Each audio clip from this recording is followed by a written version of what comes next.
When you go away, you have to make excuses to your family, to friends, to your employer. It's not the kind of thing where you could even say, well, I'm having a little drinking problem going away for a couple of weeks. You know, you can almost get away with that nowadays, but not so much with the sex. Your employer's not too keen on your saying that.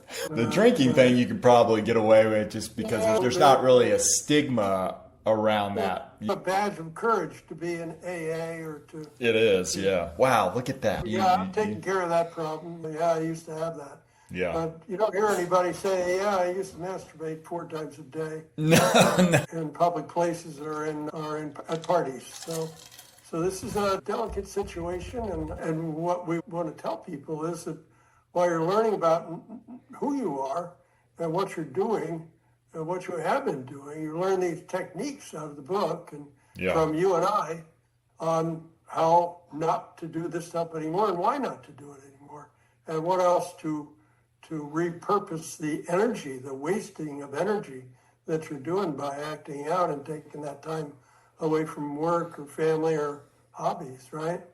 Yeah. What do you have to say about that?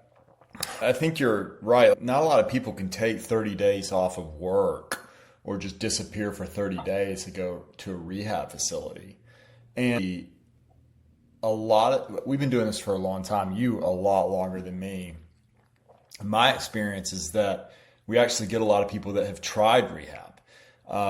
They've gone and done the program, or after they get out, they've called us and said, hey, I'm actually just going to go do this rehab thing. And they call us afterwards because nothing's changed. And I hate it because we've seen this time and time again. And the reason I believe, and I think there's a lot of evidence supporting it, is that rehab doesn't work for a lot of people, or it takes, I think, an average of 4 or 5 times to get it.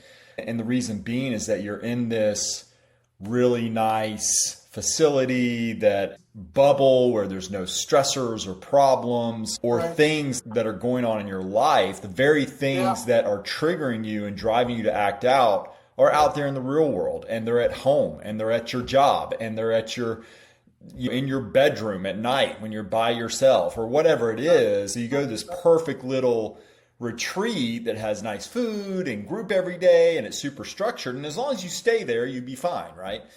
But the issue is that when you go home, all that stuff is just waiting on you. And I've heard it time and time again. People have gone and blown like $30,000 at rehab, and they came back, and it wasn't days or a week later, they're acting out again. And if you want to talk discouraging, that's discouraging. You have to change your mind, and it has to be pretty permanent. Mm-hmm. So I've had a lot of people in the 30 years I've been doing this, and the 12 or 15 years you've been doing it, and have come back, and they, I can't say learn something. You can't say you don't get some tools. Yeah. But what we do here is we're available daily.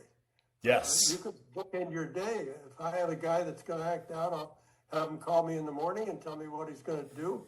Text me or email me in the morning, and then same thing at night.